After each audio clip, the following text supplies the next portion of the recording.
Hi అందరికీ నమస్కారము. మనకు నిన్న వచ్చేసరికి పీఎం కిసాన్ సమ్మాన్ నిధి 21వ విడత డబ్బులనేది రిలీజ్ చేయడం జరిగింది. సో, మన ప్రధాని అయినటువంటి నరేంద్ర మోదీ గారు నిన్న సాయంత్రం 3 గంటలకి భారతదేశంలో ఉన్నటువంటి రైతులకు ఇప్పటిదాకా మనకు 20 విడత డబ్బులు రిలీజ్ చేయడం జరిగి ఉండే. అయితే నిన్న మనకు నవంబర్ 19వ తారీఖు అదేవిధంగా సాయంత్రం 3 గంటలకి భారతదేశంలో ఉన్నటువంటి రైతులకు 9 కోట్ల పై ఉన్నటువంటి రైతులకు అదేవిధంగా మొత్తం చూసేసరికి 18,000 కోట్ల రూపాయలు పైన విడుదల చేయడం జరిగింది నిన్న.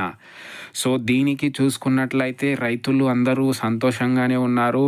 అదేవిధంగా చూసుకున్నట్లయితే ఇంకా మనకు ఈ 21వ విడత డబ్బులు రాని వాళ్ళ రైతులు ఉన్నట్లయితే వారి అకౌంటు, ఆధార్ కార్డు, అదేవిధంగా పట్టా పాస్బుక్ ఇవన్నీ పట్టుకొని మీ దగ్గర ఉన్నటువంటి మండల అగ్రికల్చర్ ఆఫీసర్ దగ్గర వెళ్ళి అప్డేట్ చేయించుకోవాలి.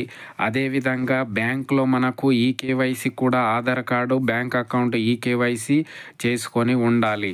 ఆ విధంగా చేసుకున్నట్లయితే ఒకవేళ నిన్న డబ్బులు 21వ విడత డబ్బులు రాని ఉన్న రైతులు ఉన్నట్లయితే ఒకవేళ ఇవి అప్డేట్ చేసుకున్నట్లయితే మిగతా వాళ్ళకి కూడా వచ్చే అవకాశం ఉంది, వస్తాయి కూడా. కావున అప్పటి వరకు మనకు ఒకవేళ మీరు ఈకేవైసీ చేయనట్లయితే చేసుకొని కంప్లైంట్ ఉన్నట్లయితే మీకు కూడా డబ్బులు